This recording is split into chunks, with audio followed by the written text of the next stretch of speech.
تاریخ سے تعلق رکھتا ہے, ہسٹری سے. تو ایسے ہی اگر آپ تھوڑا سمجھنا شروع کر دیں تو بہت آسانی سے آپ ان کے جھانسوں سے اور اس طرح سے کنفیوز کرنے والے کوئسچن سے اپنے آپ کو بچا لے جاؤ گے, اور ایک بار دو بار بحث کرنے کے بعد وہ آخرکار آپ کا پیچھا چھوڑ دے گا. ایک اور اہم بات سمجھاؤں, میں جذباتی تقریر نہیں کروں گا بلکہ کچھ باتیں سمجھاؤں گا. شریعت کا اصول ہے, شریعت کا ایک اصول ہے, پرنسپل, رول, وہ یہ ہے کہ کسی چیز کے حلال اور جائز ہونے کے لیے پروف کی ضرورت نہیں ہے, لیکن حرام اور ناجائز ہونے کے لیے پروف کی ضرورت ہوتی ہے, ثبوت کی ضرورت ہے.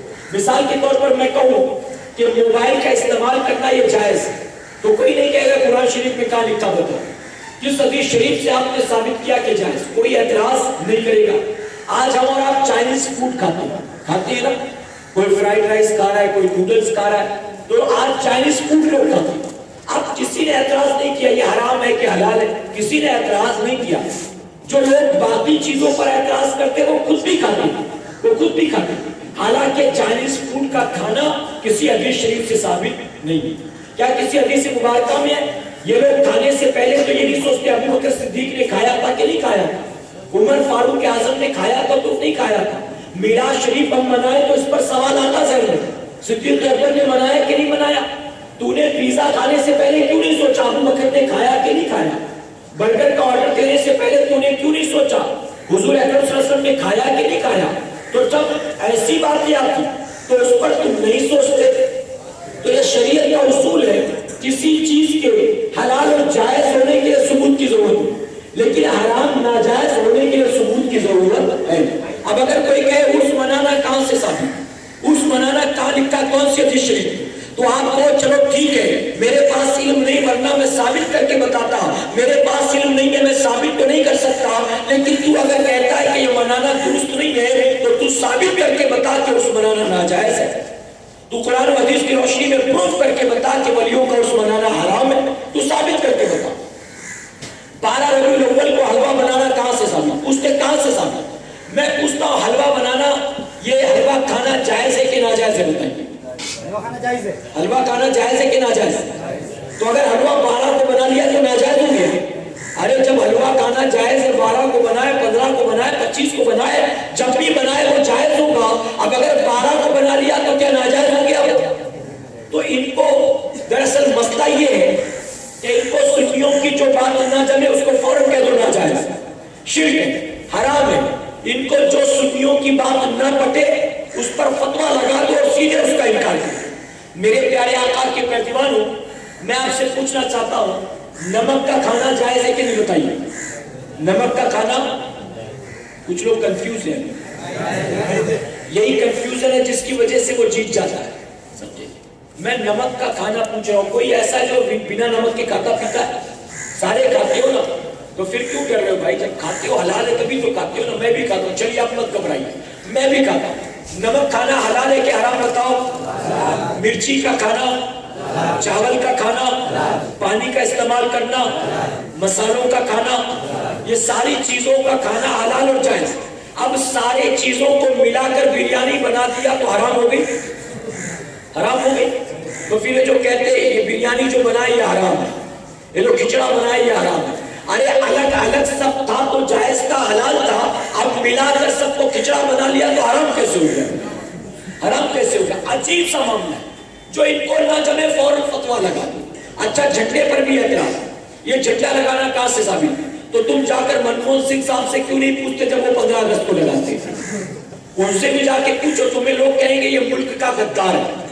26 جنوری کو جب جھنڈا لہرائیں گے تم یہاں سے ٹیم لے کر پہنچ جانا, یہ ناجائز ہے, یہ ناجائز ہے. وہ بھی لال قلعے پہ لگا رہے ہو, ہرگز نہیں لگانے دوں گا, کیونکہ اس کو مغل بادشاہوں نے بنایا ہے. تو مغل بادشاہوں نے جو لال قلعہ بنایا وہاں حرام کام نہیں ہونے دوں گا, ناجائز کام نہیں ہونے دوں گا. پوچھتے ہیں جھنڈا لگانا کہاں سے ثابت؟ میرے پیارے آقا کے پیروانوں, دنیا کے تمام ملک کا ایک جھنڈا ہے, بتائیے ہے کہ نہیں؟ سارے ملکوں کا جھنڈا, یہاں تک کہ بد عقیداؤں کی وہ آرگنائزیشنز جو ٹیررزم پھیلا رہی ہیں, بد عقیداؤں کی وہ دہشت گرد تحریکیں جو پوری دنیا میں دہشت گردی پھیلاتی ہے, ان کے بھی اپنے جدا جدا جھنڈے ہیں. تو ہر ایک کا ایک ایک جھنڈا ہے، ہر ملک کا ایک ایک جھنڈا ہے۔ میرے پیارے آقا کے پیغمبروں، اب اگر کوئی مسلمان 12 ربیع الاول کو جھنڈا لگائے، سارے جھنڈے جائز تھے، یہ والا ناجائز کیسے ہو گیا؟ یہ والا اچھا، سال بھر کسی مسلمان نے اپنے گھر پر جھنڈا لگایا، اس پر کسی نے فتویٰ نہ لگایا، 12 ربیع الاول کو لگایا تو حرام ہو گیا، ناجائز ہو گیا۔ جبکہ آپ سنو، 12 ربیع الاول شریف کو جھنڈا لگانا یہ امام احمد رضا خان فاضل بریلوی کا طریقہ نہیں ہے۔ ہمارے بزرگوں نے باقاعدہ حدیث کی روشنی میں ثابت کیا کہ 12 ربیع الاول کو جھنڈا لگانا یہ تمام فرشتوں کے سردار جبرائیل کی سنت مبارکہ، اور اپنی کتاب سے نہیں، ان کی کتاب سے ثابت کرتا۔ یہ غیر مقلد جو ہے نا، غیر مقلد جانتے ہو کسے کہتے ہیں؟ غیر مقلد جانتے ہو کہ نہیں جانتے ہو؟ جان جاؤ، یہ فرقہ بہت تیزی سے پھیل رہا ہے۔ یہ پہلے وہابی کہلاتے تھے، پہلے شروع میں ان کا نام تھا وہابی، لیکن چونکہ ان کی حرکتوں کی بنیاد اتنا مذاق بنا کہ ان کو خود اپنے نام سے نفرت ہو گئی، ان کو اپنے نام سے نفرت ہو گئی، تو انگریزوں کے پاس گئے اور کہا کہ کچھ ہمیں اچھا سا نام دے دیں۔ ہم تنگ آ گئے، ہمیں جہاں لوگ دیکھتے مذاق اڑاتے، دیکھو وہابی آ گیا، وہابی آ گیا، وہابی آ گیا، تو ہم پریشان ہو گئے، ہمیں دوسرا کوئی نام دے دو۔ تو ان کی اپنی کتاب میں لکھا ہے کہ ملکہ وکٹوریہ نے ہمیں اہل حدیث کا نام دیا، اس نے ہمیں نام دیا اہل حدیث کا۔ اب میرے پیارے آقا کے پیغمبروں، آپ دل پر ہاتھ رکھ کے بتاؤ، بچے کا نام کون رکھتا ہے؟ ماں باپ رکھتے ہیں نا، اڑوسی پڑوسی رکھتا ہے۔ کوئی کہے بچہ تمہارے گھر ہوا، نام میں رکھوں گا اس کا، تو جو باپ ہوگا کہے گا نام یہ کیوں رکھے گا، نام میں رکھوں گا، بیٹا میرا ہے، یہ کیوں نام رکھے گا؟ تو انہوں نے اپنی کتاب میں خود لکھ کر کہہ دیا کہ ملکہ وکٹوریہ نے، ہم پہلے وہابی کہلاتے تھے، ہمیں جو ہے انہوں نے اہل حدیث کا ٹائٹل دیا، اہل حدیث کا نام دیا، تو خود انہوں نے قبول کر لیا ملکہ وکٹوریہ ہماری اماں ہے اور لارڈ ماؤنٹ بیٹن ہمارے ابا۔ تو انہوں نے خود بتا دیا کہ ہم تو انگریزوں کی پیداوار ہیں، ان کی کتاب میں لکھا ہے، امام احمد رضا نے نہیں لکھا، ان کی کتاب میں لکھا، انہوں نے خود ہی قبول کر لیا۔ اور اللہ ایسے لوگوں سے خود بلواتا ہے تاکہ ایمان والوں کی حفاظت ہو جائے۔ اللہ خود بلواتا ہے، جن کے مقدر میں ہدایت ہوتا ہے وہ ان کے چکر میں نہیں آتے، اور جن کی قسمت میں نہیں ہوتا وہ پھر بھی جھانسے میں آ جاتے، میرے پیارے آقا کے پیغمبروں۔ تو انہوں نے خود کہا پہلے وہابی کہلاتے تھے، انگریزوں نے ہمیں اہل حدیث کا نام دیا۔ تو آپ ذرا سوچو کہ جب 12 تاریخ کو جھنڈا لگائیں تو ناجائز کیسے، حرام کیسے؟ ان کے سلسلے کا جو بانی، جو ان کا سب سے بڑا سادھو ہے، اس کا نام ہے ابن تیمیہ۔ ابن تیمیہ یہ فاؤنڈر ہے اس جماعت کا۔ ابن تیمیہ کے شاگرد ہے حافظ ابن کثیر۔ تاریخ کی بات کر رہا ہوں، گھر کی بات نہیں کرتا۔ حافظ ابن کثیر نے کتاب لکھی جس کا نام ہے البدایہ والنہایہ۔ البدایہ والنہایہ میں آپ پلٹ کر دیکھ لو پڑھنے، آپ کو یہ بات نظر آئے گی۔ حافظ ابن کثیر نے لکھا کہ 12 ربیع الاول کو جب اللہ کے محبوب جناب محمد رسول اللہ صلی اللہ علیہ وسلم روئے زمین پر جلوہ گر ہوئے تو آمنہ خاتون فرماتی ہیں میری آنکھوں نے دیکھا جبرائیل 3 جھنڈے لے کر آئے تھے، ایک مشرق میں لگا دیا، ایک مغرب میں لگا دیا، اور ایک اللہ کے گھر خانے کعبہ پر لگا دیا۔ یہ حافظ ابن کثیر نے لکھا، 3 جھنڈے جبرائیل لائے، ایک مشرق ایک مغرب اور ایک خانے کعبہ پر نصب کر دیا۔ اب ذرا دل پر ہاتھ رکھ کے سنیو، بتاؤ جبرائیل جھنڈا کہاں سے لائے تھے؟ بریلی سے لائے تھے کہ منڈی بازار سے لائے تھے؟ کہاں سے لائے تھے؟ جبرائیل آئے تھے جنت سے، تو جھنڈا بھی لائے تھے جنت سے، جھنڈا بھی۔ اچھا جھنڈا اپنی مرضی سے لائے تھے کہ مولا کی مرضی سے لائے تھے؟ کس کی مرضی سے؟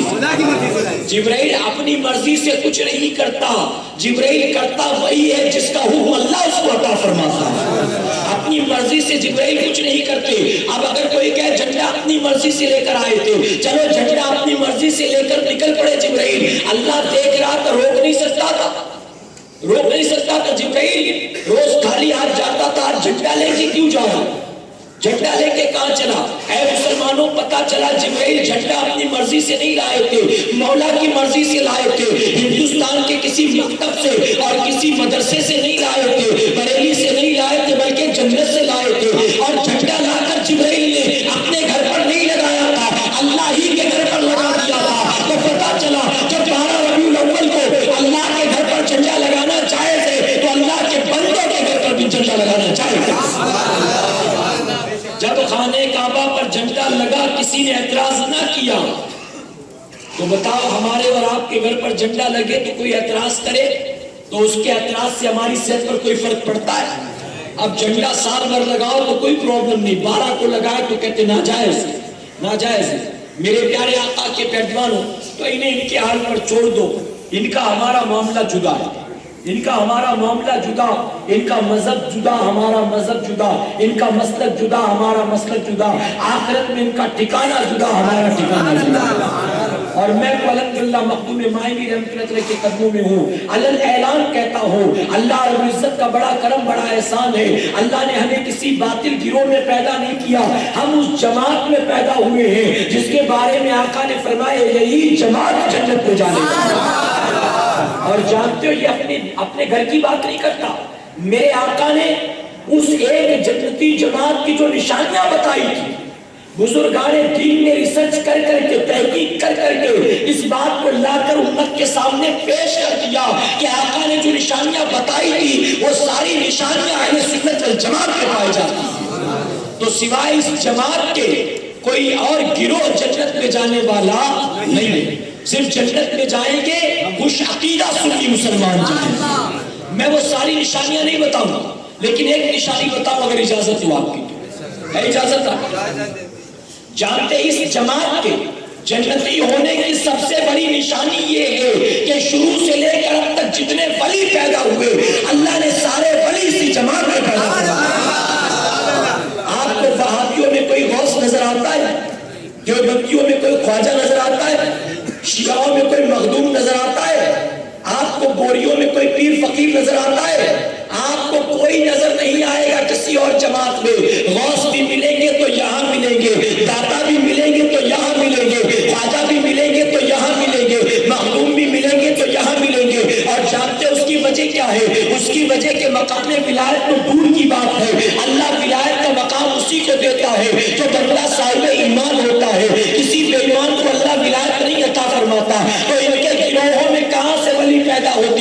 یہ سارے کے سارے تو بے ایمان ہیں، ان کو ایمان نہ ملا تو ولایت کہاں سے ملتی؟ سارے ولی یہاں اس لیے ہے کیونکہ یہ جماعت بے ایمانوں کی نہیں ہے، یہ ایمان والوں کی جماعت ہے۔ اور میں تو یہاں تک کہتا ہوں یہ بیچارے صرف ولی سے محروم نہیں رہے، ان کو نہ ولی ملا نہ ان کو خلی ملا، خلی بھی کہیں اور پیدا ہو گیا، یہ تو اس سے بھی محروم ہے، وہ بھی بت پرستوں کے گھر پیدا ہو گیا، ان کے گھر تو وہ بھی پیدا نہیں ہوا۔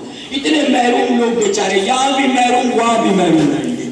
الحمدللہ ہم محروم نہیں تو ہماری جماعت بلا شبہ جنتیوں کی جماعت ہے، جنتیوں کی جماعت۔ میرے پیارے آقا کے پیروانوں، میں ہر جگہ جاتا ہوں تو یہ کہتا ہوں الحمدللہ ہم جنتی لوگ ہیں، ہمارا مذہب صحیح ہے، مسلک صحیح ہے، عقیدہ صحیح ہے، بس ضرورت اس بات کی کہ اپنے اعمال کو سنوارو، اعمال کو سنوارو تو انشاءاللہ بدعملی کو دور کرو، اپنے اندر نیکیوں کا جذبہ پیدا کرو، شریعت و سنت کی پابندی کرو، اپنے اندر جو برائی ہے اس کو نکالو، اپنے آپ کو شریعت کا دیوانہ بناؤ تو انشاءاللہ آقا کی لائی ہوئی سنتوں پر عمل کی کوشش کرو انشاءاللہ۔ میرے پیارے آقا اسلام تسلیم کے پیروانوں، بات سنت کی آئی تو ایک بات عرض کرنا چاہوں گا۔